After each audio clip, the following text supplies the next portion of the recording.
Pour le gouvernement d'extrême droite israélien, la vie d'un Palestinien vaut moins que celle d'un Israélien. Ceux qui soutiennent de manière inconditionnelle Netanyahou dans cet hémicycle se font partisans de cette théorie. Madame la ministre, quand allez-vous demander un cessez-le-feu afin de protéger les populations civiles palestiniennes? Je vous remercie. Le devoir de la France, c'est la demande d'un cessez-le-feu immédiat et permanent dans une enclave où on tue à huis clos.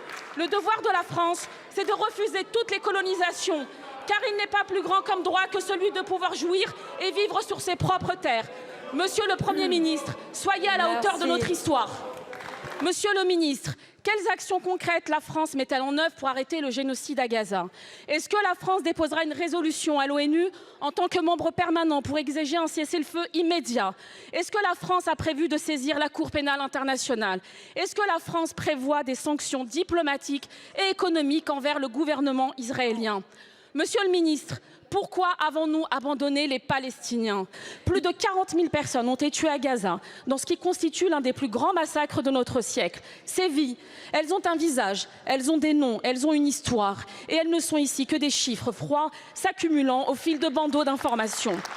La seule manière de garantir la paix en Israël comme en Palestine, c'est de mettre en œuvre la solution à deux États, y compris en sanctionnant Israël pour l'y contraindre.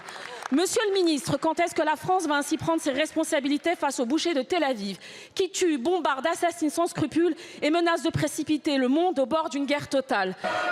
La France, quant à elle, appelle à la retenue, édite des communiqués de presse et distribue des éléments de langage comme on distribue des pansements sur des cadavres.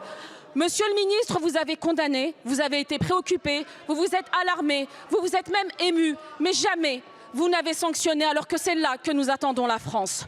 N'importe quel pays au monde coupable de tels crimes n'aurait pas eu le droit à tant de lâcheté.